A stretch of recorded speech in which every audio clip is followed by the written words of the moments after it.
did or has access to the VOD, but it's very difficult to use that from my perspective. So we'll just focus on his arrow, and we'll try and take as much as we can from that. So let's get into it. Let's get into this P1. Let's get into the break off. So right here, one thing for you guys, and this is for the newer viewers in the chat. There's a reason why you'll see every team starting on this side. This is what we consider to be the bad side of the map. Why is that? So for my regular viewers out here, why is this side, from a micro perspective, considered to be the worst side when it comes to breaking off? So actually, first question is, what is a break off? And second question, why is this considered bad from a break off perspective? So Kush, not necessarily. That is not the reason why this is considered to be a bad side or bad for the break off. Nade spot, but so expand on that, Gravity. I want you to expand on it. I want you to think about it from a micro perspective. So Kush, you are right, but we say that for the last 30 seconds of P1. Does P4 get there first? Yes, very good. Nade spots, very good. They don't. So P did. Fantastic answer. That was the answer I was looking for. Is they don't get the timings to the hill first compared to the other team, and you can get naded off spawn from here. You can get naded from here. That hits here.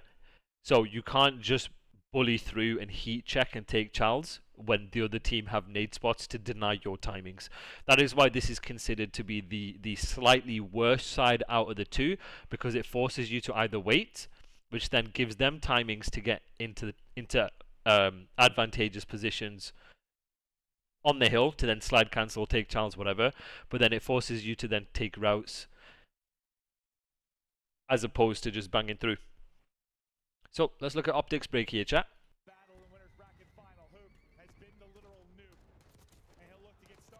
Wow. Wow. Okay, chat. So this was a fantastic break off, right? So right here. So right here. Okay. I want us to break this down. I want you to understand the importance of Hugh here banging through like this. Because what he does is, by ignoring anyone that's potentially on this side of the map, it's one less person on P1. But the fact that he's taken a cat route, no hezzy jumped across, taken a challenge closed, this is an element of setting your teammates up. He's shooting him in the back for them to then repinch and fill through closed, right? So one of the rules you want when it comes to P1 time, and this is generally the case for both sides, is obviously you want to play for cat control first, right? But if you're, let's say, the second guy, potentially the third guy in the fill order, right? Remember this conveyor belt that we have. You want to make sure you're filling through closed first while someone's cat, okay? Now, my question for you guys is, why do we want to play for closed first rather than playing for open? What is the significance from a micro perspective in doing so? Someone throw me an answer out there. Think about it. Think about when you're closed, what that can allow you to do.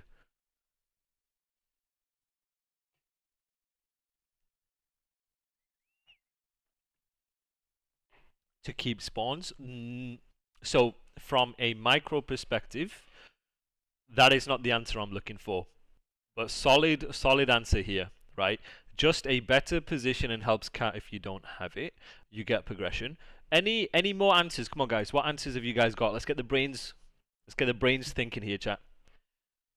Why do we want to, from a flow perspective, once we have cat, and again, your cat progression is dependent on the situation, but let's say we have cat, when we're bullying through on both sides, why do we want to control closed first? What's the significance of that?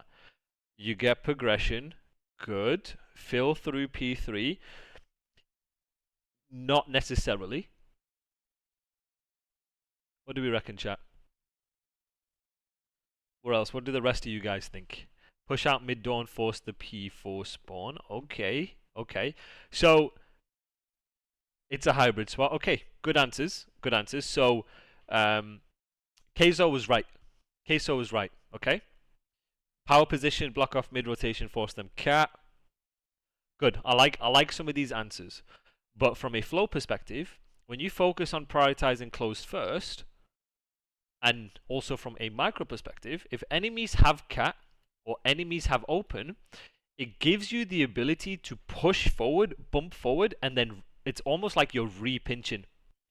So let's say if you have two teammates in the situation here, chat, right? Let's say you have two teammates here, 7 and 8. If 7 pushes through, and let's say 5's not here, and 2 is pushing like this, right? He's in a position where he can shoot people in the back, which then forces number 2 in this situation to either turn around to fight him, which then opens up a timing for his teammate behind, or he's gonna get killed for free, right?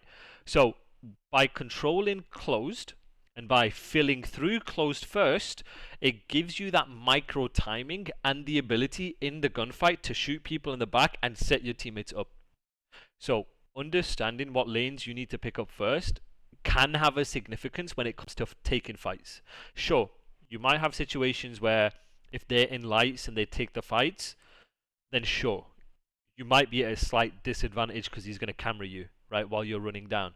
But if you're trading and you're going 1-for-1 and going 1-for-1, 1-for-1, 1-for-1, you'll be surprised where you'll have a timing, especially if you stun nade this, to do this, and then you're killing this guy in the back while a teammate is behind you, and then you have cat control, and then you're spawning him here if cat's not here, right? So this is why it's very important and significant, guys. You're filling in closed first, and you can see what they do here is Kyler plays cat control, ignores number 3 who was playing here, stuns it, whatever, he doesn't stun it, he's got his stun, got his nade, ignores him completely, jumps down, they then refill through closed, and they set up crossfires while they're trading. This was a fantastic example of filling in the right lanes, being selfless, and then taking the fights together. Exactly. So 6 is also in a good position. He's denying any P3 timings, right? He's got info and denying any P3 timings, and then he can also activate off this to then shoot someone in the back or take Charles again like this. So essentially, it's what I'm saying, but instead of 6 being in this situation, instead of 6 being the first guy here, he's doing it through P3. And then 8, yes, and then 8 is in a position here, Fabio, to your point, is if you're the last guy in your flow, your job is to either watch pinch or keep the spawns blocked in case people want to micro bump, block, refill, bump, refill, block, BRB.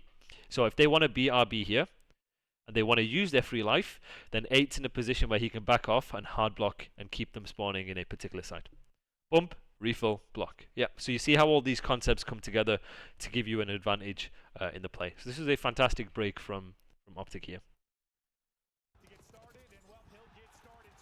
Okay, so let's see how they play here. I'd expect, look at 7. He's in a position, as you have correctly suggested. It doesn't matter who it is. It could be 7 or 8. He's running backwards to block, and he is going to use his free life. You get them spawning here. You're in a hybrid spot to get info where they cross. And then 7 is also in a position where if 6 dies or 6 shifts backwards, then he can refill cat where needed. You funnel him through cat. This is how you can let the game come to you. So look at it here. Nice.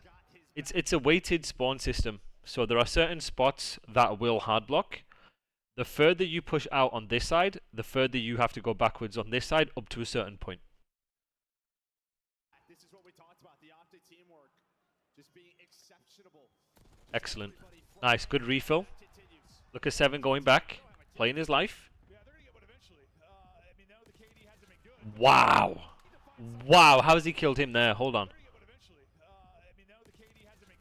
Wow. Okay, that was actually insane. To block, you have to be parallel to your teammates. No, you do not. That was actually such a huge kill because so whoever wins this, 7 would have spawned here, if 2 is hard blocking, as long as 6 hasn't traded him in time. So they could have called parallels. It's not the end of the world if if Mercules dies to Cam, but it would have then given them progression to get across while also causing parallels. Yeah, Cammy had an aims. Yes. Yes, he did. Alright, chat. What do you guys notice about what they should be doing here? Right. So what should... Two questions for you guys is, what information do you have on the map right now? What is the time of the clock? And from a macro perspective, what should they be doing? What's good, Baz? What should they be doing here, chat?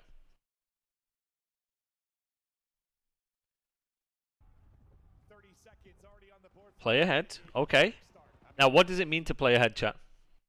3 dead. Okay, what does it mean to play ahead?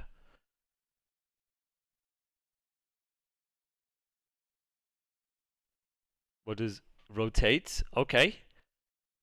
Good. So we're setting ourselves up for new. We're playing to control power spots, hybrid spots. We're trying to control certain sides of the map for new. We're playing to also control spawns for new, right? So right here, chat, 9 seconds left.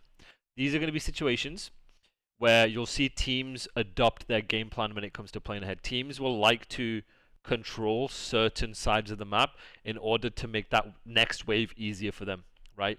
So what are hybrid spots? Hybrid spots are positions based on the hardpoint. I use hybrid spots and power spots interchangeably. So hybrid spots are positions on the map that give you either a significant advantage in a gunfight, like a head glitch as an example, or so for example here, this is what I'd consider a hybrid spot, because this is giving you an advantage in a gunfight to either get information or win your gunfight based on the weapon you have. But also, most importantly, a hybrid spot is a position on the map that allows you to help in multiple directions based on where the pressure's coming from, right? So once your teammates get information, if you are in a hybrid spot, you are in a position of the map where based on that information, you can immediately help. So for example, right here, this is considered a hybrid spot because you can help in this direction and you can help in this direction. This is a hybrid spot. You can help in this direction, you can help in this direction. Now, you can say any spot that gives you the ability to help in multiple lanes is a hybrid spot, and technically it is. But hybrid spots also give you the ability to play your life. It gives you the ability to give you a higher percentage chance of winning a gunfight, and it gives you the ability to get information early. So not everything is also considered to be a hybrid spot, if that makes sense. So cat here is a hybrid spot. The reason why this is considered a hybrid spot, you get info here, and your head glitch in the stairs. You get info here, you get info here, you can move backwards. So it's a position where you can buy time, you can get specific information, and you can use that to trade, you can use that to team shot, you can use that to then shift in either side.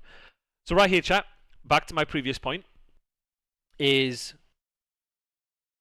right here. 1 second, chat. Where am I going? So right here, chat. So you guys are right. So we're looking at playing ahead.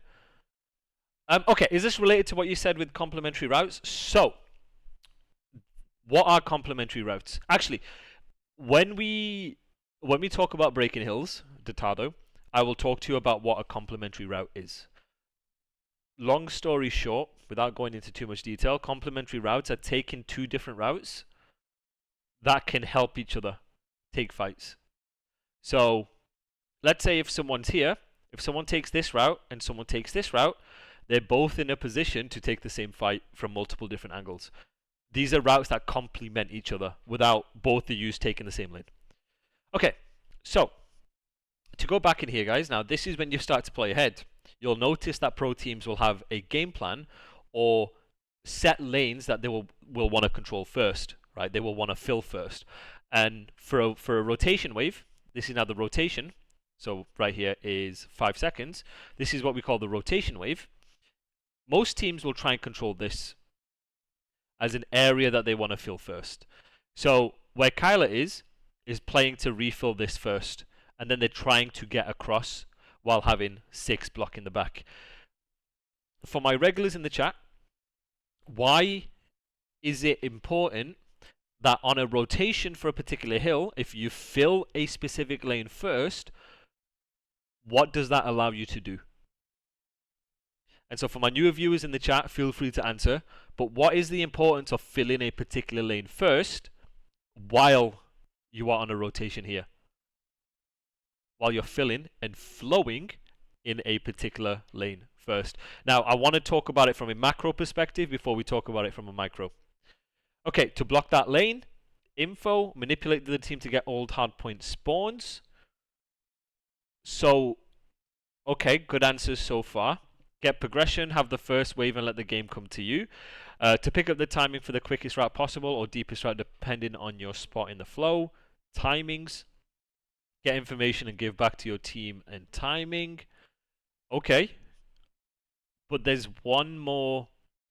So from a macro perspective, there is one more fundamental which is more important than all of these. Think of rewind P2. Think about rewind P2 here, chat.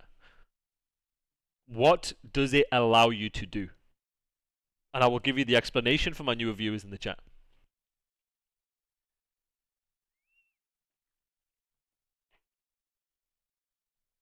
Close spawns. Anchor spawns, okay. Anchor spawns, okay. Not necessarily. What's good, Amelia? Not necessarily anchor spawns.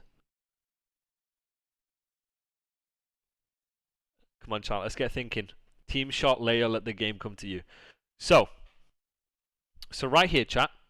So let me explain to you guys for my newer viewers, okay? So when you prioritize controlling specific lanes, right? And this, remember, this is on rotation. So there's 5 seconds left. They've just made kills, right? You can see the kill feed. I mean, you can't see the kill feed, but Mercules has made 2 kills, right? One guy's off spawn. They've just killed Cami, right? When you control a specific side of the map first, not only is it manipulating their spawn, so based on where you are, you're going to spawn them in a particular place. So in this position, in this situation, by controlling this side of the map first, you're denying the QRP to the hill, right? Which is the quickest route possible to the hill. So you're denying any bad timings of somebody getting through. So in this case, Dashi would have done a good job of clearing number 2. So let's say under this assumption he's dead, right? But don't forget, guys, we're playing a map progression spawn system. What map progression you guys have is going to determine where the enemy is spawning. So right here, with Kyler in this position, by controlling this side of the map, they're going to get them spawning here. Now this is very significant, chat, because you can then determine wherever they're spawning, you can force them essentially to take a particular route. They're more inclined, based on wherever they're spawning, to take particular routes. And to your point, Tom, in the worst case possible, if Cami gets through and he blocks, worst case is you're going to spawn parallel, right? But that's not the main reason why we do this. The main reason why we do this, and this was an answer that Gravity has said, is we layer. The concept of layering is pushing out to get map control or pushing out to get specific information by playing these spots, hybrid spots, power spots, wherever you name it. When you die, because the enemy hasn't pushed out far enough, they spawn in deep, first of all. Because they haven't pushed out far enough, you're going to spawn close to the hill anyway. You're going to get the no map progression spawn.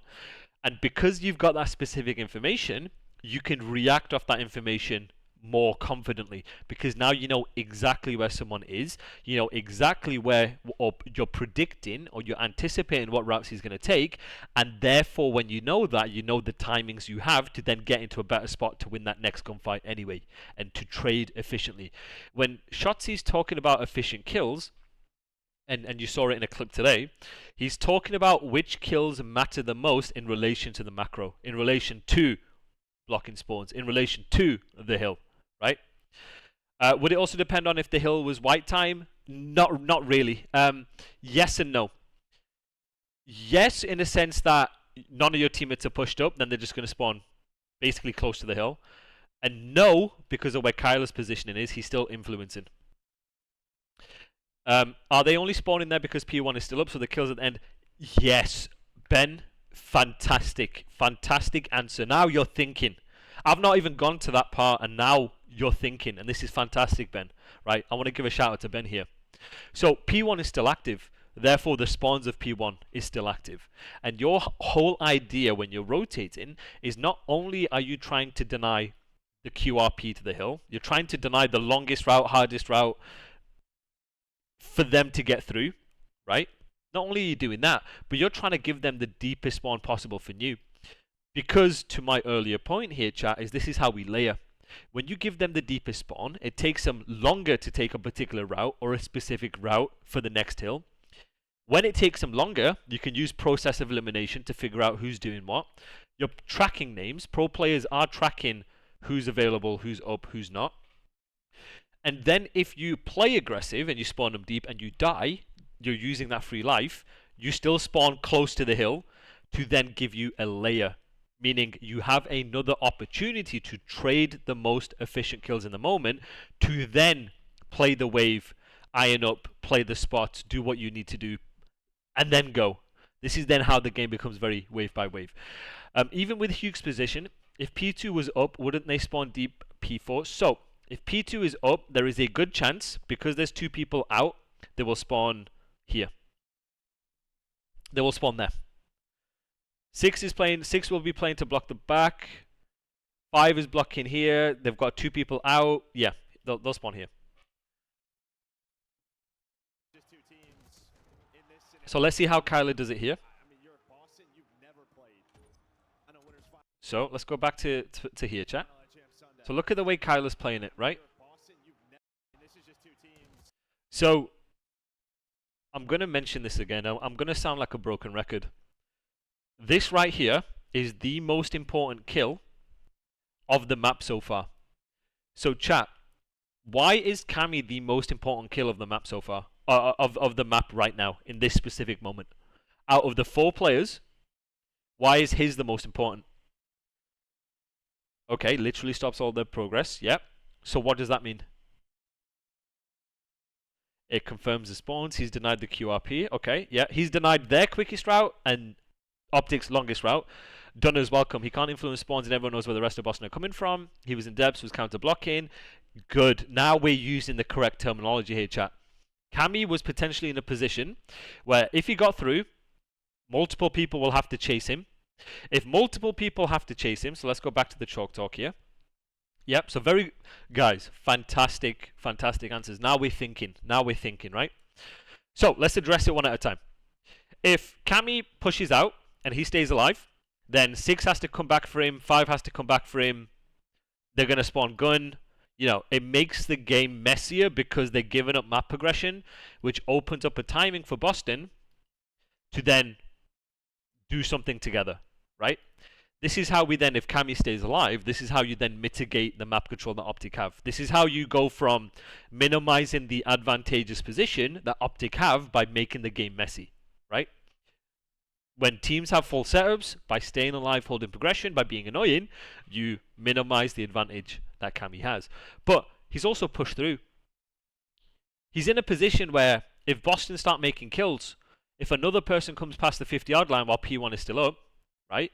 While P1 is still up, or if P2 is up and they decide to run forward, they can spawn them behind. As long as this is blocked, they're coming through here, they have nobody mid, they can spawn them super deep, they can spawn them here, right? So in this situation, chat, this is where Kyler playing Cammy here, Hugh playing Cammy, is the most efficient and important kill in the moment, because now you know exactly where they're going to be spawning. And like I said, when you know exactly where they're spawning, you know the timings, you know the order of the kills, 1, 2, 3, 4, and then you can start to predict and anticipate where people are going to be. Very good answers. So let's see how Hugh plays this. Very good. So right here. Right? Hugh is in that spot getting all those line of sights. Yes, Tom. That was going to be my second question here, chat. Is look at the way Hugh is playing. He's the first guy filling in to control this side of the map. By him pushing out, by them blocking, look at where he's then going to get them spawning. Here, right? Because he's pushed out. Maybe even mid, depending on how far he is here, right? So, by this definition here, Tom, Hugh has a free life. And the reason why Hugh has a free life here, chat, is he's just basically going to spawn close anyway. He's denying their furthest pushed out progression, right? But not only then does he has a free life because of the fact that they've got a clean wave, he can let the game come to him, play the first guarantee, and then use his free life, right? Being annoying, they have to deal with him, get the info, use his free life, and Ben, to your point, they're spawning him deep. This is how we're efficient with the positions we're playing and what we're filling in.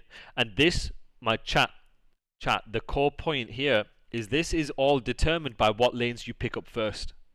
By them picking up this side of the map, by prioritizing this side of the map first, it has a cascade and a domino effect on all of these micro things that you're seeing.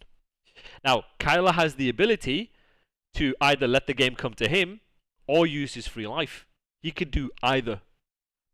In this case, he could literally, he's got one kill, and he could just run around going rogue trying to play kills. Because he's going to spawn up here, Seven's going to refill, and then they let the game come to you.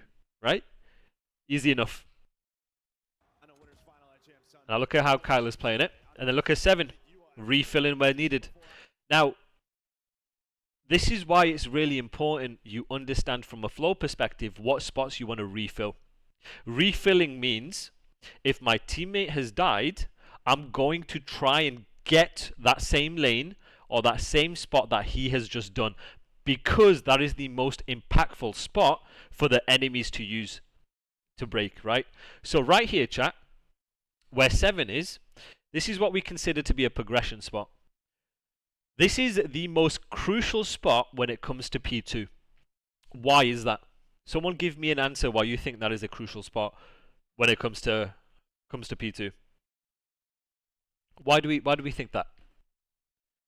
I really like what Dashi is doing, just in case someone goes P3. Where's Dashi? Yes. So that's flow. That's angle responsibility. Looks at all angles, holds basically all of the front. But why do we call this a progression spot? Power spot and funnel through, pool control and cat. Yeah. Very good answers. So let's look at it from Boston's perspective, right? It is no forward pressure for Optic without control forward progression breaking a team. You can pick up the cross to P4. Good answers, guys. So let's put yourself in Boston's shoes. They're trying to play to control ammo truck and cat first, right? The reason why we call this the progression spot is because it allows you to clear multiple lanes. When you clear multiple lanes, it prevents Optic from running through. One position is preventing Optic from going rogue if you play for that. It gives you that information early. That is why we consider this to be a progression spot. Because we can use that, if you're in Boston's situation, to springboard. Springboard meaning you can bump. Bumping meaning you can run forward and do something from that chat, right? So, by understanding your order in the flow, he is refilling a progression spot based on Kyler's information of where people are coming from, to then deny Boston's push even further, buying time for Kyler to then spawn up and re-help where is necessary, right? So that's why refilling in, what Kyler's done, what Hugh has done is he's playing for specific information. When you get specific information, your teammates are going to get to good spots or progression spots first to try and trade. This is how we're then being efficient with our kills. Because now he's trading what he considers to be the most important kill when it comes to the hardpoint. This kill is more important than this kill simply because of the distance towards the time and the ability to manipulate spawns and so on and so forth. So that's why this kill is considered the most important, right? Now Mercules is now refilling this to trade out this kill to go 1 for 1. Remember guys, trading, going 1 for 1, to then reduce the amount of numbers that Boston have to then break this hill. And this is another form of layering, because when he does this, he's going to spawn close anyway. Isn't the power position P1 on this row? Or no, it is not. You want to play to control this side of the map. If you have P1, good, fantastic. But ideally, you're trying to control this side of the map because it gives you the ability to layer, and you can cut from multiple different hybrid spots. So you can see here, chat, how the importance of refilling the right positions in order to prioritize the most efficient kills to deny them having pushes towards the time. Because now right here, there's 54 seconds left. This is the first wave of this hill. They're in now essentially a 2 versus 3. He's out of the play. No worries, Speg, you good.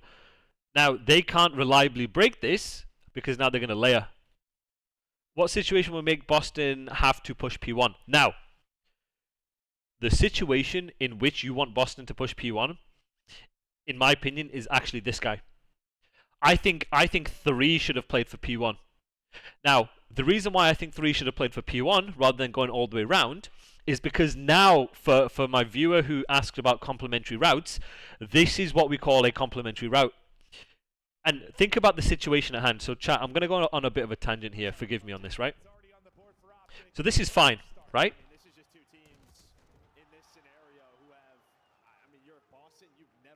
So he's the first guy, right? He's the first guy here setting up the play.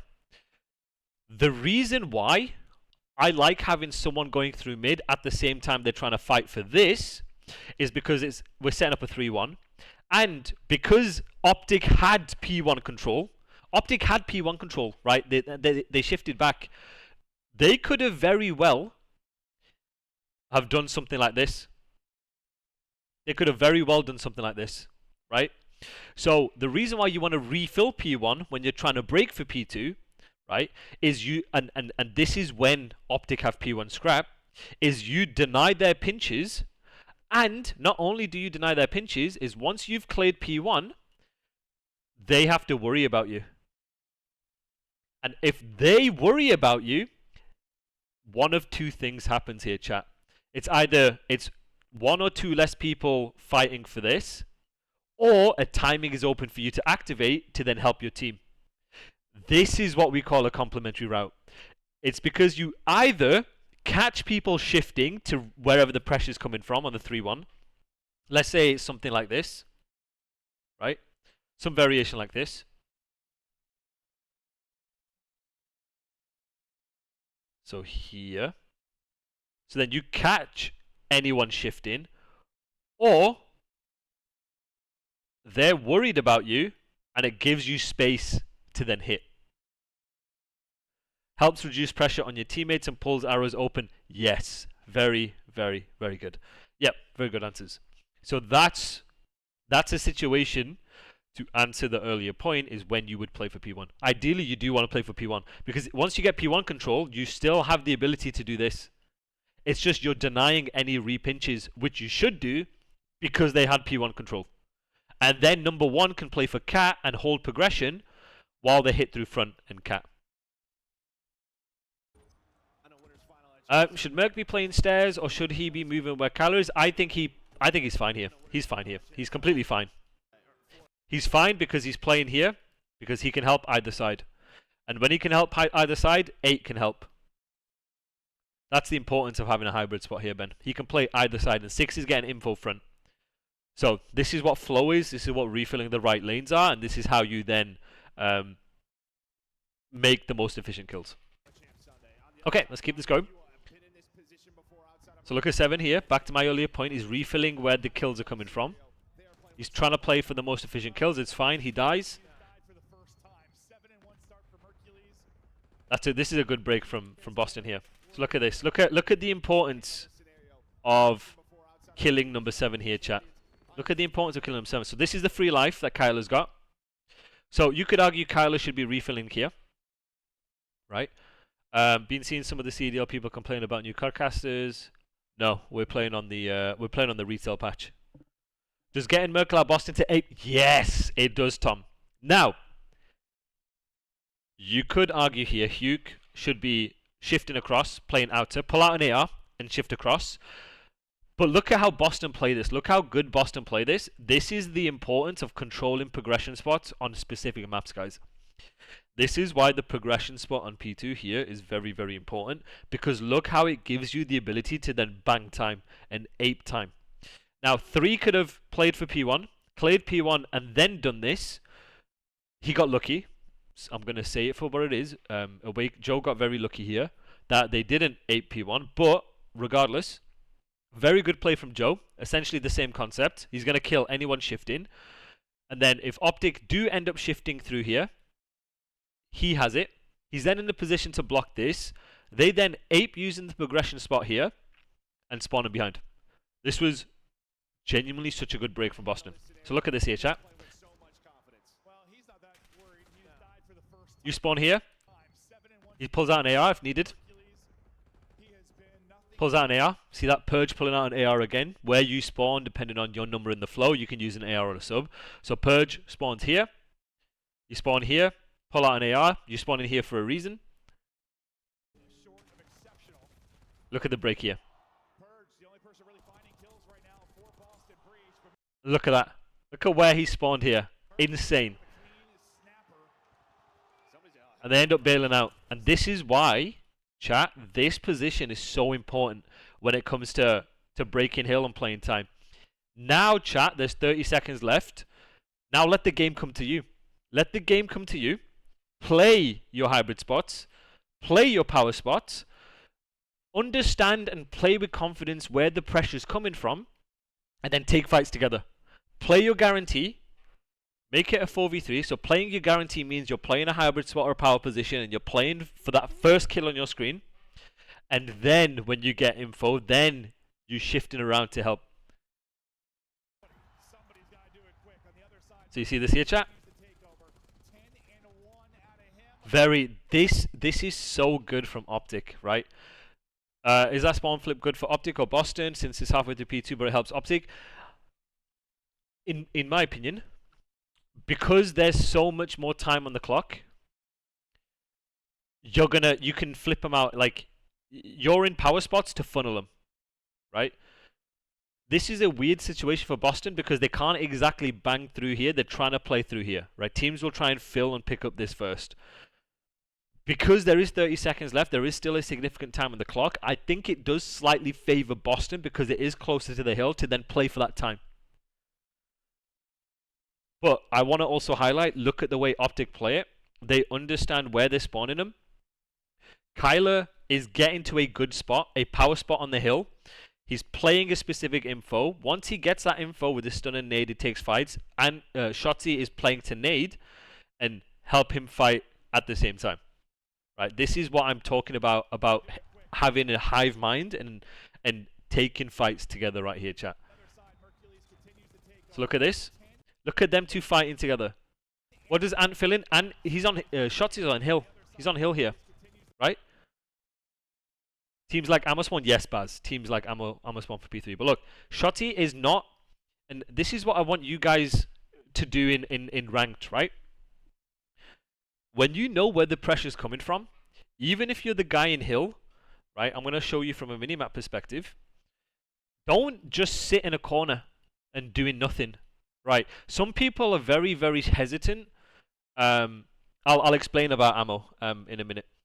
But right here, chat, if you know your teammate has a power position, this is the power spot, a head glitch, watching one lane, and he's getting info based on where they're spawning, play with confidence and help him. Look at how 6 is helping number 5. Obviously, you can't see my screen, but if you're playing this power position here, and you know your teammate's here, right? Don't just sit in a corner and let your boy die. Be confident and take confident Charles at the same time to help him. This is how we take fights together. This is how we team shoot something. Use your stun, use your nades, and this is how you suffocate teams. Now, at the same time, when they understand in this situation that we're spawning them, that Optic is spawning them at the back, they know the routes they can take and the timings of the routes. Look how they're suffocating them. This is how we suffocate teams. What's good, Jiren? Suffocate teams, chat, for my newer viewers in here, means if I know exactly where you and your team are spawning, based on the flow, right? Based on the flow, based on the numbers, we are going to play power positions. We are going to be responsible for a lane, and we are going to keep you trapped there at the back. And we're making it feel like we're everywhere, like everywhere on the map. There's a reason why chat 7 isn't doing this and 8 isn't doing this, right? Wait, does 8 have a good spot? Yes, 8 has a good spot because he's in a position where he can take Charles off this. Remember, if he does it quick enough and runs back, you can keep him spawning here. Or he can fully commit and get them spawning here based on 7's positioning, right? Around here. Maybe even here. In the trap or out? Exactly. Now we're thinking how we're setting each other up. 8 is basically flooding them to the back. Now, this is what we call adapting.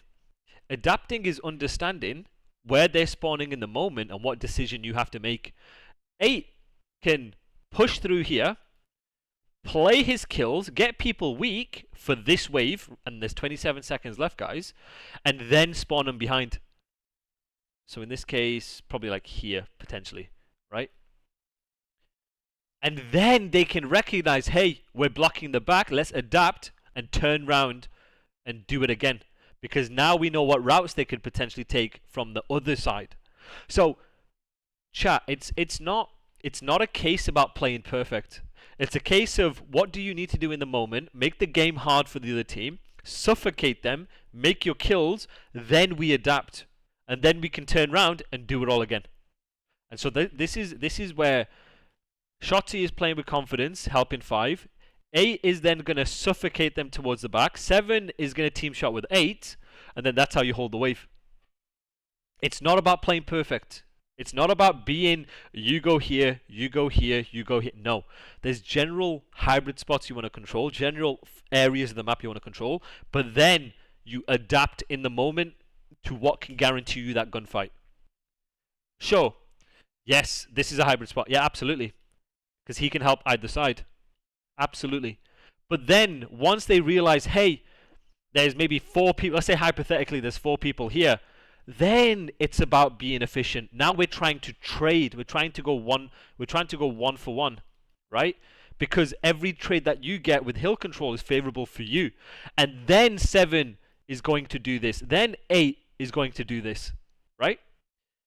But in order to get into that situation in the first place, chat, you got to play hybrid spots, understand where they're spawning, predict where they're coming from, play your spots first, get into good spots first, play with confidence, take the fights together, and once you get specific information of where they are, then you shift around to help where needed. Game's very, very simple in that way. So look at 8 here, look at 7. 7 is going to then help 6. He spawns close. And the reason why he spawns close is because Boston have no map progression past the 50-yard line, right? And they're just going to refill where required. You understand, chat? Like, I'm calling out what they're doing before they do it because there is a formula and there's a method to this madness. This is how we're fully efficient. But 8 is going to commit. Look. Oh, he's not going to commit. He's blacking out, but now he's committing.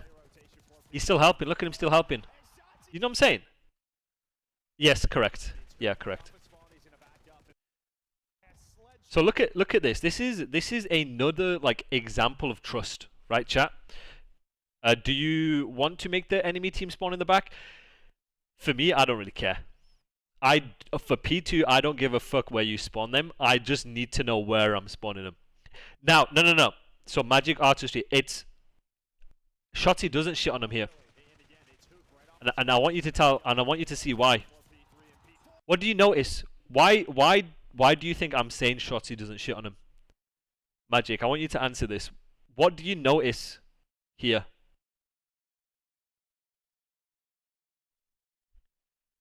Dashy's bullets. Yes, Dashy's bullets. It really doesn't matter, and the reason why it doesn't matter is when you know where the pressure's coming from, you make the kill. You can still do the same shit anyway, right? Now, it would be absolute troll if Dashi stays here and Boston are doing this with no info from Shotzi. But when Shotzi gets that information, there's two people there, right? You help him. You help him. And this is what I'm saying here, chat. Is that the core concept is still the same. Once you get that specific information and you know where the pressure is coming from, based on what weapon you have, will dictate how you take that fight with your teammate.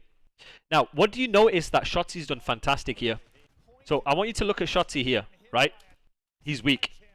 What is he doing here? What is he doing here? What is he doing here? Yes! So, great answer, Magic. Fucking fantastic answer. From a micro perspective, right? He has an SMG, right? So, naturally, his advantage is going to be close range. He can use peekers. He's going to shoulder peek, get info, whatever. But look how he plays it. He's forcing them to OE. Now, when he forces them to OE, what does that allow him to do? From a micro perspective, now related to a macro. What do you if you're Shotzi, what do you see in your screen here? 2v1, right? 2 versus 1. Now, this is one of the biggest differences between pro players and the rest of us trying to come up. Is Shotzi is one of the best SMGs in the game. I fancy his chances taking a 2v1. But what he's doing, he's making them overextend. Because what he's allowing is bringing 8 into the play. I will explain what I mean by macro at the end of this, okay? So any questions you got, make sure you keep it for me, just so I don't lose my train of thought, right? But let's look at it from a micro perspective. Let's view this from a micro. He's just made 1 kill. He's weak, right? But he's playing confident, peekers, taking the right-hand advantage to play info in case anyone is coming here. If he doesn't see anything, chat, it's process of elimination and be like, yo, the other guys are doing something like this. Right? And they know 2 is dead, so they're looking for 2. Right? But then, he's shouldering. Look at how he shoulders here, chat. He's getting info here. He's not hard committing to the chow because he's weak. Right? Actually, let me let's go anyway. Right, now, he slides across to get more info. Now he's got info that 2 people are there. He doesn't instantly rechal it because he's in that moment he's trusting and waiting for Dashi to watch over him because he's looking at his minimap, right? In this situation, he's like, yo, come help me, come help me, come help me. Now, he's making them overextend. He's making them overextend, chat. Overextending means that these guys have to come through a doorway, turn their back on this side of the map to kill this guy. This is insane.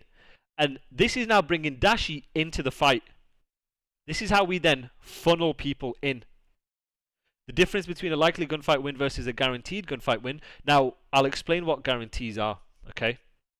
This is not a guarantee. This right here is not a guarantee, right? Because look, now he then jumps onto here to take the same fight with Dashi. He full commits with Dashi to take the same fight and hive mind.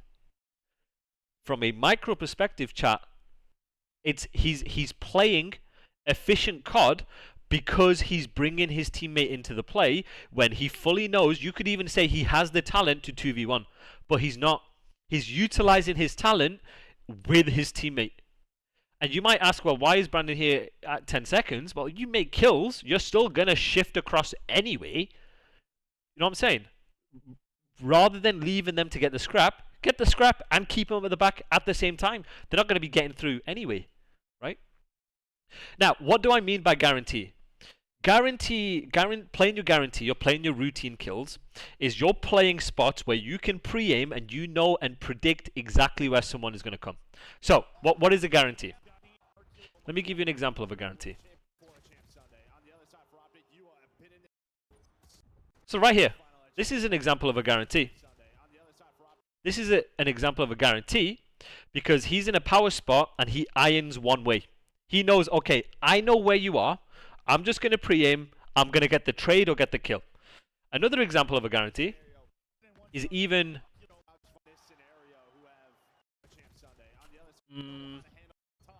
Actually, and then P2, he's back here again.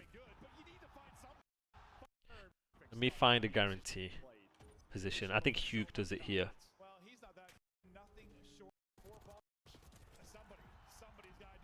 It's like right here. Look at Hugh, right? This is what we call playing your guarantee, because he knows where they're coming from, and he's playing in a position to just iron. He doesn't need to. He's not guessing. He's not unsure. He's not getting caught sprinting. He's like, right, I'm going to play this position. I know where you spawn. When I know where you spawn, I know the timings. I'm using anticipation and process of elimination to figure out where you're going to be. I'm just going to play this spot and guarantee that gunfight. A guaranteed gunfight is basically a gunfight you take that is overwhelmingly in your favor. So right here, this is overwhelmingly in his favor because he has a head glitch and he knows exactly where you are. Yes, so you're guaranteeing a gunfight. You're basically playing a position that gives you an overwhelmingly high percentage chance of winning that gunfight. Whether it's a trade, whether it's you just sit in one place and you run to me. That is what. Oh, in Texas, there's like. Oh shit, chat. Fucking hell. There's a thunderstorm now that you mentioned it. Jesus. Anyway, chat. So that's what a guarantee is, right? And that is him. He is playing a good position. A good position meaning it's thundering outside, right? It's he's playing a guaranteed or a good position that makes him harder to die. It gives him the ability to play his life if needed, and he's watching one thing. If there was another route here, let's say another route here, this is less of a guarantee. Now this is a 50-50 because now you don't know if he's coming here or if he's coming here, right? Shotzi mid show 5 was blocking so they could play the time like that too. That's probably why they were two playing. Yes, Magic. Fun. Honestly, mate, very good shout. I didn't know that. Very, very good shout. And I appreciate you interacting, brother. Very, very good. But yeah, so that's what a guarantee is. And then for the other question, what was the other question here? Macro. Macro means fundamentals. Like the system, the strategy, the structure. If you guys want to know more about fundamentals, buy my fucking course. Alright, let's go back into this. Shameless plug, shameless plug, shameless plug. Yeah, it's a 90-minute course, so everything you guys want to know, I'm shamelessly going to plug it, so make sure someone fucking commands it in the chat. Alright, let's get back into this. So this is so good from Shotzi here, okay? Now, okay, so the other question is why do we want to play for ammo side in comparison when P3 is up? Why do we want to play for this side in comparison to this side? Now, there's a couple of things, right? The key to this P3, going on the chalk talk, the key to this P3 is mid control. The reason why mid control is so important is it gives you multiple avenues of attack for the time in order to soak, right? Not only that, you're in a position where you can then bump and cut based on wherever they're spawning, and if you're on the ammo side, there's multiple ways you can get out and flip. Now, the reason why P3 side is so important is think of it from a flow perspective. If I'm here, I'm soaking time. You have another guy here holding mid. One person can deny these two routes. Not only can he deny these two routes, he also gets information of how many people are taking such routes. When you get specific information like this, chat, he's in a position where he can bump and trade the time anyway. When you then have someone playing mid, the other two players can play these spots to take the same fights at the same time. Exactly, Tom. Exactly. So let's say in this situation here, chat, I'm gonna use this as an example, right? Something like this. These guys have to worry about these potential routes that enemies could take. So when you're playing from the outside during the first 30 seconds, you're worried about keeping spawns, which then diminishes your ability to soak time. right? So if we're looking at it from a soaking time perspective, if you play it from ammo side, you can have one person playing mid and 3 people playing time. And the reason why this is important is if I'm on the art side, like this, you are going to take the same fights. You're gonna 3 versus 1 him. You're gonna 3 versus 1 that guy. You're gonna no. And the reason why you can't do it, you can do it, but the reason why you can't do it as effective is because you're worried about keeping spawns. You're always tweaking about these timings, always. And you're in a position where if I'm playing from this side, I can flip whenever I want. You have to come to me. So from a risk reward and from a time versus spawn perspective, if I play the first 30 seconds from this side, if I get a wave at like 28 seconds, I can run forward with multiple people and spawn you out behind me anyway. So teams are getting better at playing for the gun side, soaking 20-30 seconds. The guys have to constantly tweak. You're taking 3 versus 1s here, the amount of times you get ripped. It's hard for you to play this reliably because you're worried about someone taking a vault route or challenging you here. You're getting stun-naded. It's just less people taking the same fights on B Street, and you're worried about staying alive. And also, if this guy dies, and you're here taking these routes, and he's dead, you're flipping. You're flipping. You're inadvertently flipping because you have to play safer. Right? If you have multiple people pushing out on this side. So that's why it's so much more of an advantage playing from the gun side rather than playing from the P4 side. Now, when there's 25 seconds left, then take risks. Then you can take risks. And then you can flip on your own terms. Guys, remember, on this game, it is very, very easy to flip. Very easy, or at the worst case, force parallels. If you have 2 or more players push past the 50 yard and you are not hard blocking, right, you will spawn people out. That's how this game works. So, if you make 2 kills and both people running to their side, worst case, you spawn parallels as long as you leave it open. It gives you more of that chance to soak time. It's like the saying, right? You can't have your cake and eat it too. Well, if you're holding from the gun side, you've got your fucking cake and you're eating the damn fucking 8 slices. You fat bastards. And then you're flipping for P4. You fucking obese cunts. You know what I'm saying? You picking up what I'm putting down?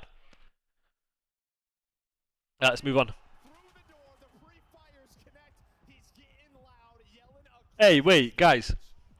Wait, guys. For my unks in the chat, have you guys seen Matilda? Do you guys know of Matilda?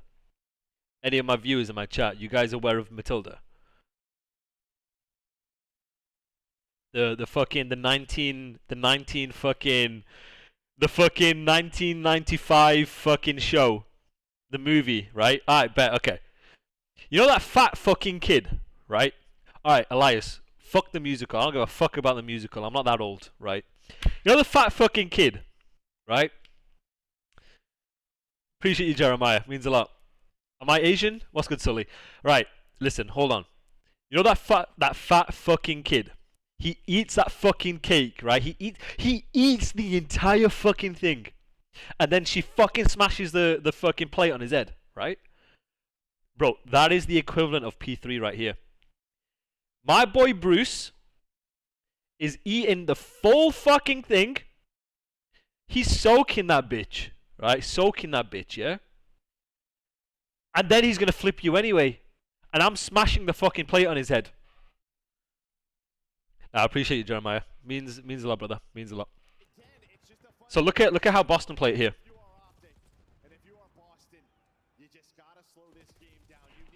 They need to slow it down, but they're just banging.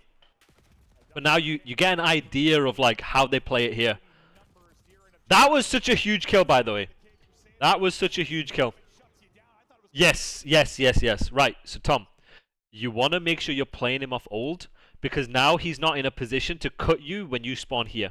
You're going to spawn here, right, when P3's up, as long as you're hard blocking, right? And let's say you have someone here, as long as you're hard blocking, they'll spawn here, right? He can repinch. He can repinch and still get you spawning fucking front P2. He's no longer a fucking threat. No threats. So you see what I'm saying? Look at how they play it here.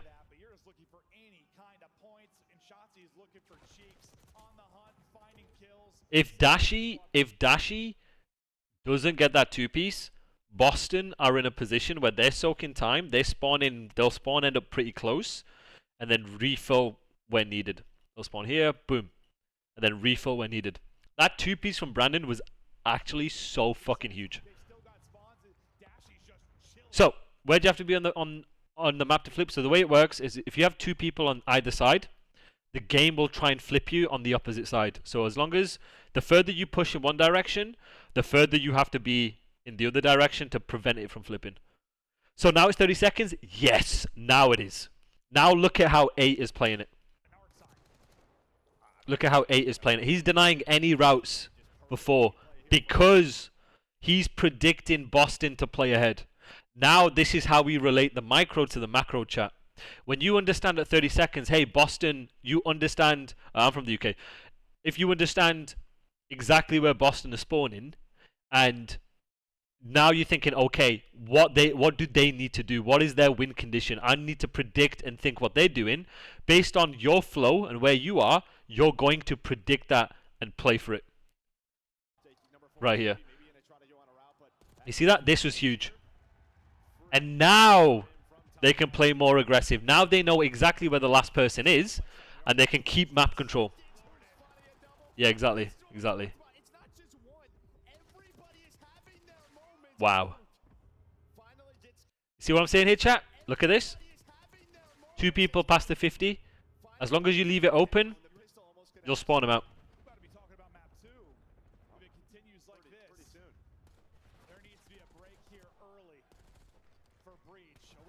Also, and gave Dashi the intel. Yes, Tom. Absolutely. Excellent. Right. This is easy. This P4 is easy. They're going to spawn a mid because they're pushing out this way. Again, draw across. Going to spawn a mid. This is a guarantee. Right here. So whoever asked the question right here, this is what we call a guarantee. You're holding one side. You're holding one lane. You're keeping the game in front of your screen. You know exactly, or you're predicting where they're going to be coming from. Holy shit. Wait, can you guys see this shit? Damn. This is a guarantee. This is him playing a guarantee. He's playing for one kill and getting out. Free life. Free kill right here. Wow. Look at the spot he's playing. Look, he's 16 and 4. Look at the spot he's playing. He's playing to give himself the best or the highest percentage chance of winning the kill. Chat. We all look at TikTok. We all want to do fucking jumps and slides and get mixy and get lost. But really, pro COD at the end of the day is understanding what position is going to get you that kill relative to what you need to do on the map, relative to what's going on. It's the unglamorous, boring shit like this is what's going to win you games. Right here. This, if I can kill you like this 9 out of 10 times, I'm taking it. I don't care how boring it is. Rather than slide cancelling across, trying to camera him, trying to fucking 360 YY no scope world star. Like, this is the shit that matters. Let's listen to this. He's through on me. I'm dead. At the tree wake. At the tree wake. Little square. Okay. I'll pick him up. We are missing Square. Square dead. Nice, good shit. Let's move over now. We'll just wrap their cat steps. I need him. Wrap their cat steps. Yeah, they're just running pool, by the way. I'm gonna put you guys right. Cat's probably you in a corner. What guys got him here? Yo, he's all. We're getting spawned over. One's off. Nice. Three. Block. Okay, they spawn there. Hold on. Play away. I have con. What has Mercules just said, chat? What has the Hercules himself just said? What has he just said?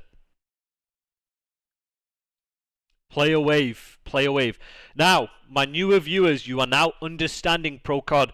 What does it mean to play a wave? What does it mean? Use emotes, use your words, whatever you want to use. What does it mean to play a wave? I don't know if I've got an emote for that, actually.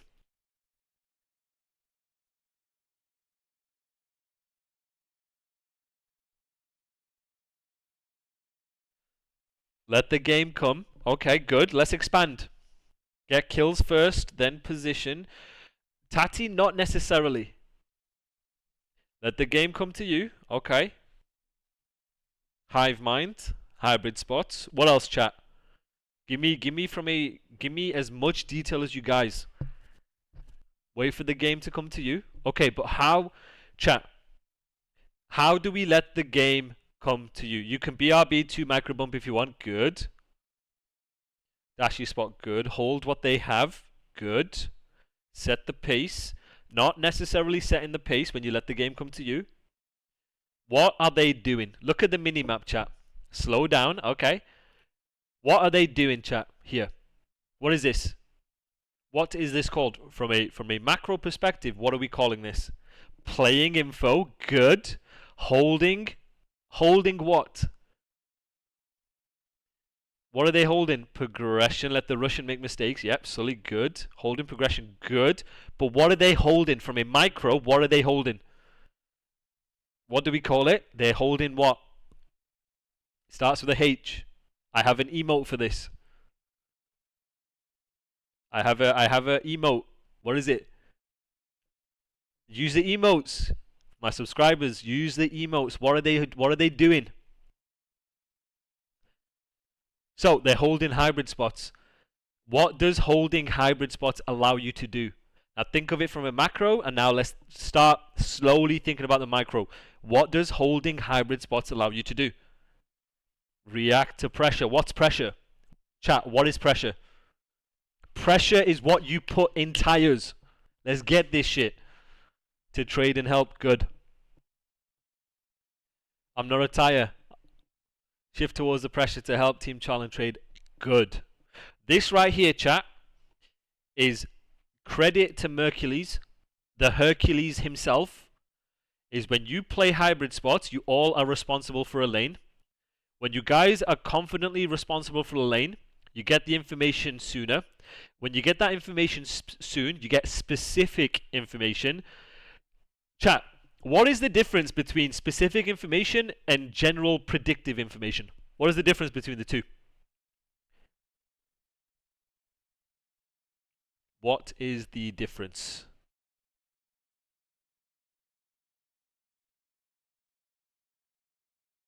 Think about it. Think about what the difference is. Why is it more important to get specific information versus general assumptions, general predictions? Why?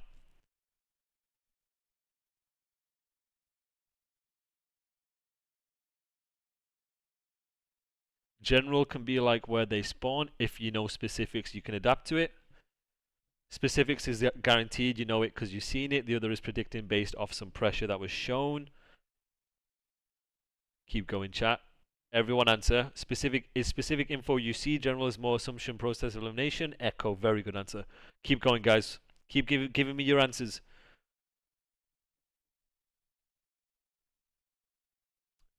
That makes to focus just a specific side. Okay, good answer. Keep it going, chat. Give me some more answers. I want to see more people answering.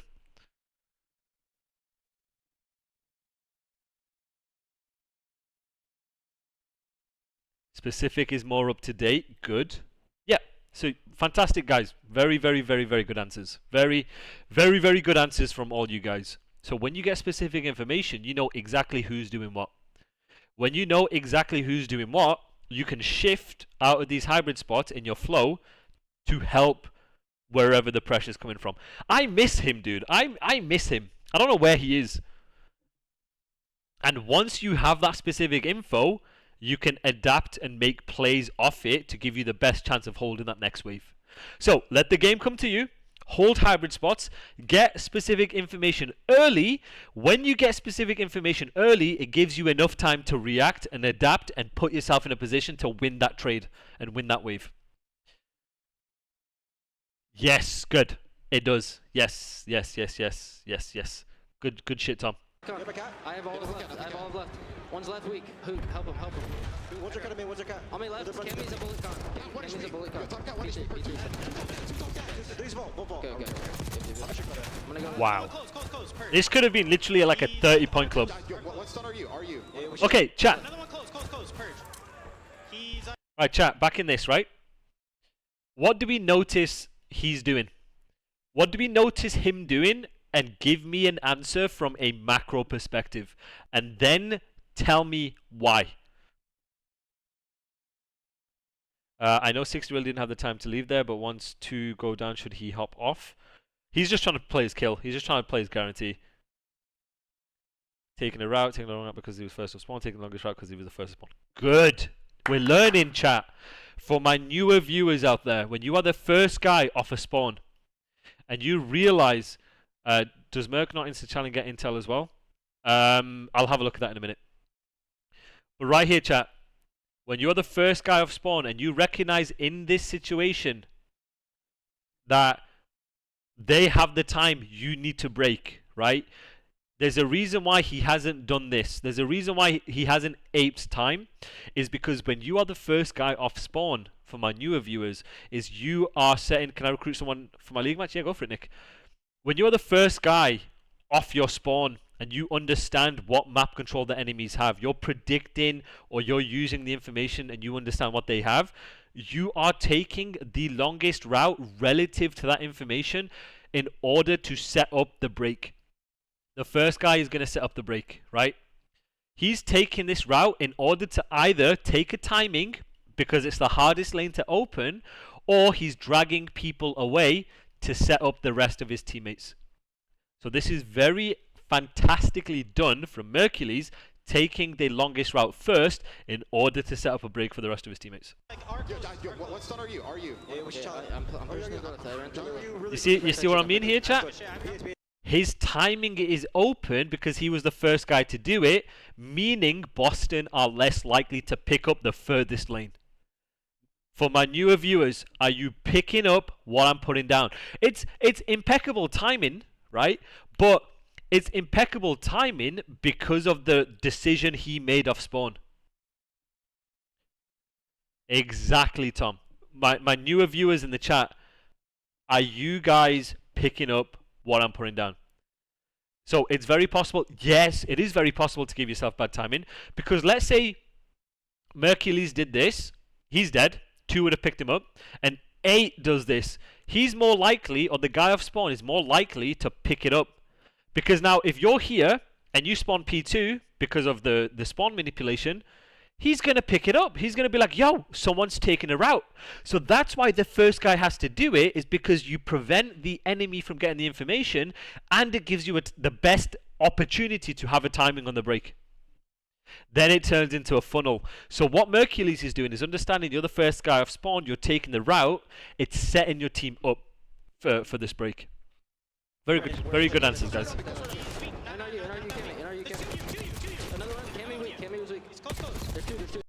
So bad timing isn't all just bad luck. You're responsible for the timings you give yourself.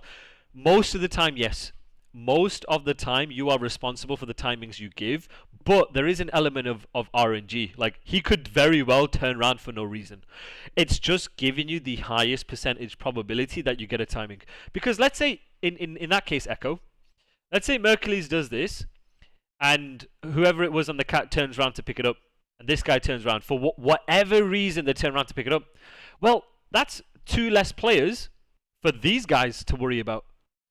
So you see how there's a win-win in either situation. It's either you open up a timing to then make a play, or you drag people away, which makes it slightly less difficult in making the break, right? Close gap. They got a P2 spawn on you, whoever's out. Stay up. I spawned here. They're gonna need money. Yeah, we spawn here. Is there a top? Okay, One's close. Okay, one is close. One is Really good close. casters. I'm behind these guys. I'm behind these guys. Good dude. So you guys will... It's gonna be you. I have our money. Wow. I have our money hit. He's top cat on you. Can't step. Stay down. Dead. So chat, what do you notice? So you guys will... Chat, what do you notice? Okay, one is close. One is close. So chat, think of it like you're pro players now, and I want some of my newer viewers to answer. What's the time? What should Optic be doing? And what is their game plan? Blocking the lane from P4 to P2. Good. And Bruce, okay. So, someone who hasn't answered before, don't be shy. Look at the time on the clock. What should Optic be doing from a macro perspective. What should Optic be doing?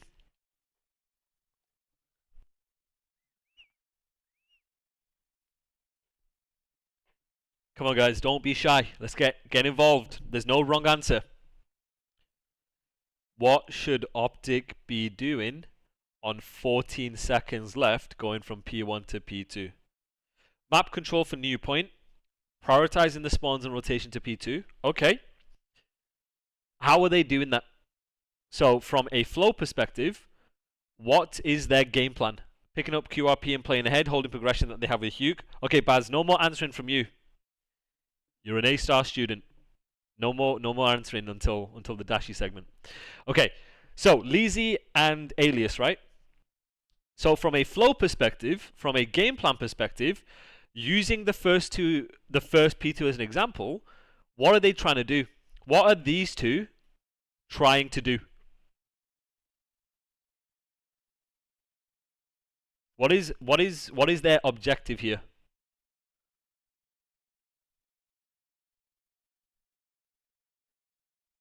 What are they trying to control? Kung Fu, I want you answering as well. What do you think Optic are trying to control while they're playing ahead for this P2? Let's see if you guys were paying attention during that first P2.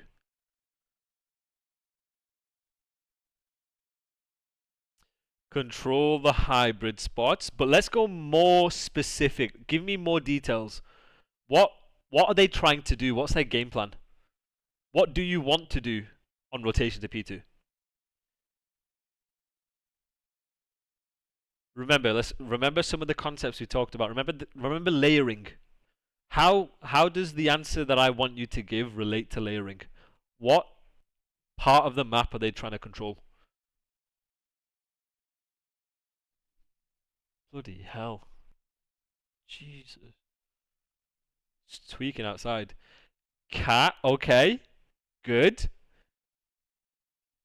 So they're trying to control this side of the map. Whether you're here, whether you're cat, whether you're here. Right? The first guy is trying to fill this.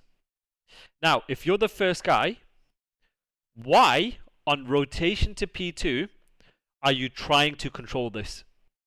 Now think about it when P2 now pops. Aikili, that is not the first guy's job. Again, it's super situational, but end goal is why are we trying to control this side if you're the first guy? Because that's where they'll spawn for P2. What is it called? So let me give you an example. Let's say one person's here, one person's here, one person's here, one person's here, right? Actually. And this is the first guy on the rotation. What happens if he dies? First hard block the spawns, then go cat to force them spawn P4 deep to layer the map and make it harder to break. That was the answer I was looking for. That was the answer I was looking for. So, the answer I was looking for is less to do with the free life, right? The free life concept is if you get a clean wave. But right here is the reason why you're trying to play for that side of the map is once P4 pops, again, so while it's P1, you're spawning them here, as long as you're hard blocking, so you are correct. You want to make sure you're blocking spawns first. Absolutely, right? But then once you know your teammates are spawning in, and you're refilling to control this side of the map first, you spawn them here, they're forced to take routes. Or they're forced to come into you in disadvantageous positions so you can play your guarantees and you can play your life. Now, I want you guys to think about it from a micro perspective, right? Meaning, let's say you're here. And let's say the enemies have spawned here. If the enemies are doing this, why is this a disadvantage? Why is this advantageous for the yellow team? I want you to give me an idea. I want you to start thinking like a pro now. Now, from a micro perspective, why is that a disadvantageous position or situation for blue team? Right here. So we've established it's a layer. But now let's think of it from a micro. Let's think of it as though you are the one clearing it. What's so difficult about doing that? What is so hard about what blue has to do. Think about it. Put yourself, visualize, put yourself in that position. If you are cat, you've got to look at so many lines of sight, one could slip through. Keep it even more simpler than that. Even more simpler. They have less of an idea of where the yellow time is, making that gunfight for yellow potentially easier. Clearing that area takes time. Yes! Yes! Good fucking answers. Lizzie, Alias. Alias. I can't believe I just said Alias. Oh my god. Alias. Good fucking answers. Yes! Keep it simple. It takes them time to clear. And you have the potential to get bad timings. Meaning, he has more of a percentage chance of getting that first kill of the next wave. Now, let's say we have 4 players here, right? let's say it's a 4 versus 4. Let's say yellow gets a kill. It's now a 3 versus 4. Let's keep it simple, guys. Why is then this so significant when it comes to breaking the hill? Why is this such a disadvantage if yellow kills blue first? Why is that a disadvantage now? Now we're thinking like pros. Now we're thinking on the macro. It's a trade battle. It's one less player trying to break a P2. Every kill the defending team makes gives you the advantage when it comes to soaking time. You then have a trade battle, right? Blue, yes, correct. Blue has to clear all of this, and because now they're in a 3 versus 4, now they're in a 3 versus 3, if they successfully trade, they're less likely to take routes to break and trade. And yellow, because you're not pushed up far enough, is going to spawn close to time and refill where is required. Whereas because you guys, because yellow was pushed out far enough initially, blue is still going to spawn slightly deeper. And now the timing element comes into it. Now blue team has to waste and invest more time on breaking the hill because yellow has correctly prioritized and filled the right lanes to then force the trades, to then reduce the trades the numbers that you have to break time, which reduces the possibility of you breaking time, which then means the yellow team is soaking. It does, Tom. I'm not saying it doesn't. But when it opens up the possibility to ape time, you're aping with one less player. And he's going to spawn close to make it a 4 versus 3 anyway. Right? So this is how you then become efficient in how you're playing and how you're soaking time the entire way. When you reduce their numbers, you reduce their percentage chance of breaking the time because you already have the power spots and you're refilling where the trades are coming from. So then, remember guys, if Kyle is in this position, he dies, you refill where the pressure's coming from to trade. So now it's gone from a 4 versus 3 because Hugh's got the first kill. He's been traded. Now you're in a 2 versus 3. And if Mercules, refilling time, gets 1 kill, it's now a 2 versus 3. And that is a hell of a less chance to break time and give you the ability to even do anything. Now it's a 2 versus 3. God forbid it's a 2 versus 2. Right? Now you're expecting 2 players to break a hill when they have the power spots and they know exactly where you're coming from. And now they're spawning close and you're spawning far away. Right? You see how this then affects the trade battles. This then affects the routes you take next spawn. This then affects how Optic are going to soak. This is how we relate to everything. This is all this matters, guys. I have our money hit. To refill and layer. That is what refilling is. So look at the situation here, chat. So chat. Right, now I want you to start thinking one step ahead. So why Why is nobody from Optic doing this? Why has Mercules played here instead of running forward? There are two reasons why. And I want you guys to start thinking of it from the first one is a macro perspective and the second one is micro. Okay? Why has Mercules not gone up cat? Why has he decided to play the left? So give me the first answer from a macro perspective. What does he not have in this situation? 10 seconds left and he is reading Boston rotating next. Yes, Leezy! Yes! He doesn't have the timings. Huke being behind them means he can get the guy off old, and Merc did die. Huke is low to get the trade. Good answer.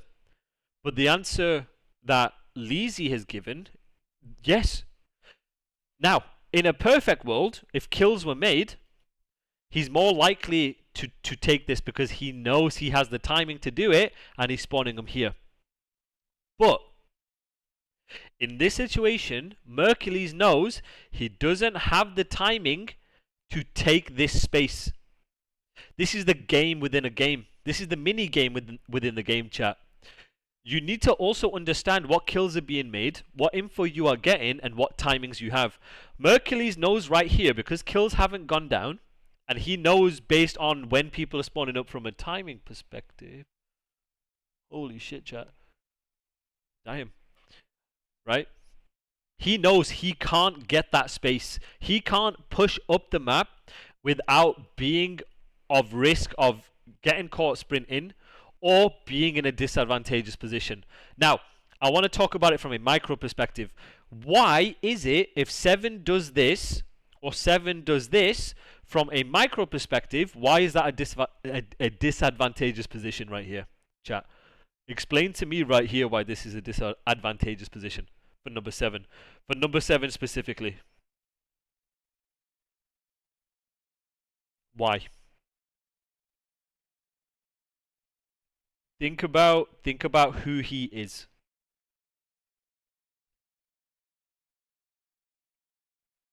Think about who he is. He's an AR. Okay, expand. Expand further. Better for a sub. Leezy, very, very good answers, guys. Yep. Leezy's right, chat. So the reason right here that Mercules doesn't push up through cat, and the reason why he hasn't pushed out elbow is, number one, he doesn't have the timing. But the reason why he doesn't do it anyway is because think about the weapon he has. When you're playing at a pro level, you're trying to put yourself in positions to give you the highest percentage chance of winning that gunfight. He has an AR, so he's going to put himself in a position that, based on his prediction, based on him reading the game, predicting what space the enemy has, where Boston are potentially going to be, and what he needs to do in the situation for his team, he's putting himself in a hybrid spot, or a good spot, to play that kill, whether they come through here or whether they come through here. If he was an SMG, he would do this. Or this. Thank you, Brighty, for the prime. Means so much, brother. Thank you so much. Right? Exactly. Also, is it good Merc playing there because he's holding the power lane? Hugh had top cat on first set of hills. Yes. Now, if Merc had an SMG, he would already be here. And it also is determined by the wave before. If they made kills before and Merc was here, he'd stay here. Right? But because they didn't have it, or they dropped down or whatever, he's not refilling it because he recognizes he doesn't have the timing to do so. But he's still trying to stick to the game plan and control this side of the map. But he's putting himself on a situational perspective to play his next kill from a spot that gives him a highest percentage chance of winning. If he had an SMG, he might do this. If he had an SMG and he realized he doesn't have the timing, he might have already done this. Right? So the weapon that you have will also dictate what spots you will play and what lanes you will pick up. But the general idea and the general goal is going to still remain the same. If you guys understand where I'm coming from here. This is situational awareness combined with game awareness. Game awareness is understanding, okay, this is the weapon I have. This is the position I'm going to play. No, this is adapting. This is no. This is adapting, Via. This is him adapting, because you could do this, or you could do this. The goal and the idea remains the same. You just adapt off it. You communicate. Murky's gonna be like, "Yo, Jesus Christ, Chad. I don't know if you saw the lightning. Damn. But like right here, he's gonna be communicating what's open. He's gonna say it, and then he's gonna try and do the same thing. Exactly. It's hive mind. It's the same goal, but you're adapting to what lane is open, and you're communicating that. Communication is the biggest and most important thing. I mean, I don't know if you can, probably can't see the lightning, but you'll probably see like lightning here. Also, Dashi stays bottom steps, that side, because of Hugh pushing through mid, and he might get shot on ammo. Yes. Yeah. I have our money hit. He's top cat on you, can't stay down. Dead. Nice, so they do outer on me, look at me. Shit. He's going back. Nice. He's on time, I can't, on time on me. Number 4 staying alive is huge here. Number 4 staying alive is so huge. He tried his best, but you can see the idea, you have the idea of playing your life here. He tried his best. Zeus doing Zeus things, damn right. Okay. I still have cross for money. I still have cross. Cat steps, front short. Yo, I can't be crossing T4. Yes, exactly. Outer left, cat I don't see him. Cat steps, Wow. short in time. He's outer trip. Short in T3. Dashi letting the game come to him. Good, yes. I'm banging mid though. I'm trying to. Damn, I don't know if you guys saw that. Yeah, I think it's like that. T3 and T2. There's two outer. Yeah, they spawn on time. Like, Trying to get now. I think we're spawning on time. Yeah, they spawn on time. Trying to get to Exactly. Instead of running to red dots, understand and appreciate the spots that you're in. Understand the good spots you're in. Let the game come to you. I don't know. I haven't watched. It's gonna be a shit answer, but I haven't watched enough of Super to even give you a analysis. I will say though, there is a clip of Super sliding first, so maybe if he was to Envoy's point, maybe if he was like baiting his teammate a lot earlier in the season, I think as the game has progressed, he's not done so as much. Top cat. Another one is still right on me. Okay, let's see how they play this. One guy's probably on you, Art, by the way, I spawned. One was right on me. Snoopy, one was cat. Well, Joe, I think this map one is going the way we feared it might. I mean, Optic Texas in dominant form. The comms were clean, concise, fantastic to listen to. Mercules is brilliant, just hearing and calling out. So they can just play for gun side if needed, but they're banging through mid. This is aping. Holy shit. You're hoping for some kind of lifeline. As we always say, that the guns get a little hot, you start to win some engagements. So chat. What he's holding, telling teammates what to do. So chat, right here, based on the minimap that you see, why do you think it could get kind of dangerous for Texas here by everybody running through mid? Why do you think it can get kind of dangerous here? What do you see? They're all funneled, good. But let's keep it simple. What do you see on this map? Crossfires, Arctis, good. Snoopy can push up, good. Now, why, in this situation here, chat, why are Boston in the advantageous position? They don't have a side. Good fucking answer. That's the answer I was looking at. Spawns are getting blocked. So, that's not the answer necessarily that I was looking for, but they're causing splits. They've taken their mass, going past the 50-yard line, blocking this side of the map, which then forces the game to say, hey, I don't like this, we're going to spawn them behind because it's open, right? But this is dangerous, guys, because Boston are in a position where they have both sides. And as long as they keep it hard blocked, and they have their mass on this side of the map, they'll spawn on P2 here. This has been terrific. And for Boston Breachers, hoping for some kind of lifeline. Is he hard blocking? Yeah, you see that? The guns get a little... If 4... Now, chat, if 4 was here, and they held it like this, they're getting them spawning P2 the entire time. And this is a tricky situation from Optic, and this is a key moment for Boston right here. This is a key moment from Boston right here, right? The reason why this is a key moment is because this starts off, this is very good. This initially is very good, right? So right here, with 46 seconds left, they need to get time. They have to get time. They have to get time, and then they have to chain P4, chat. That is their win condition. And this is why this is going to be a key breakdown, right? So this is a key breakdown. They are down by 100. There is 50 seconds left. They have got both sides. Cammy has made the play to get 2 kills, right? If they stay on both sides, while Cammy is going to die, right?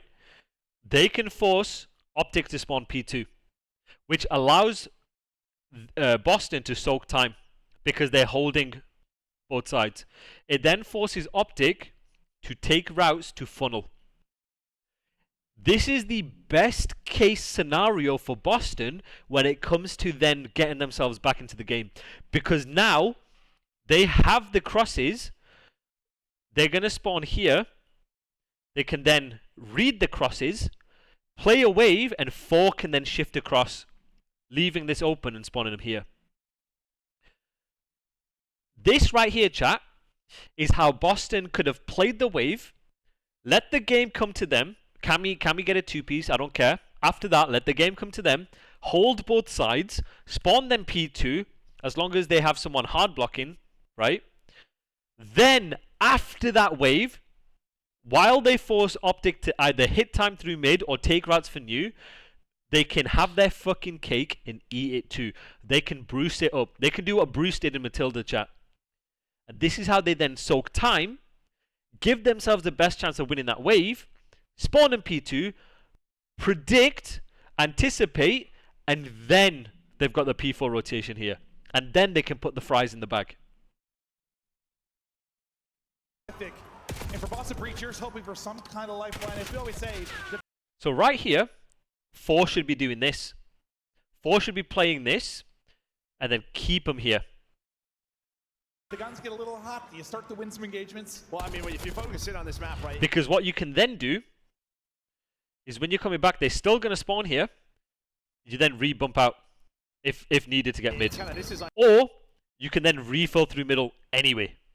Because these kills are the most efficient and most important. And you find a good chunk of this P3 time and get a full 60 at P4. That's it. That's how you get back into the map. And now look at even Merc has just said it.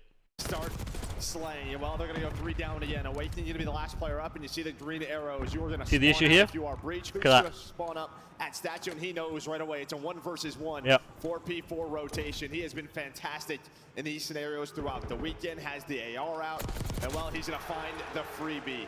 If they win this rotation, game done. I love it, just the patience, the ratty plays he's been making. Very good. He's been so good, and when he needs to beam, that right there is a key breakdown, because that right there is the dagger. That right there denies any possibility of Boston even bringing this back.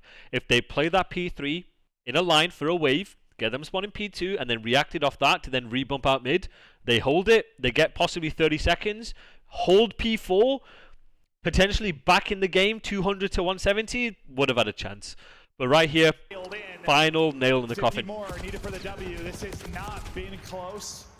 It's hard to like hype it up. This has just been a murder. It reminds me of last year, right? Their third sort of, or their second sub. That's it. They're going to spawn out middle here. Yeah. It's the same thing here with Hook. Just slow him down, allow him to get his kills. You pull out the AR. The guy is exactly, Tom. Fundamentally just so darn good right now for Optic. Streak is in, connects with one. Shotzi 3, all she wrote. This is over. Shotzi gets all 4. We're going to spawn pool. Yep, spawning pool because they got mid. The annihilation of the Boston Breach continues. Optic Texas have been perfect. Yeah, this is such a good hard point. Very, very good hard point. From a game plan and a flow perspective, it was fantastic.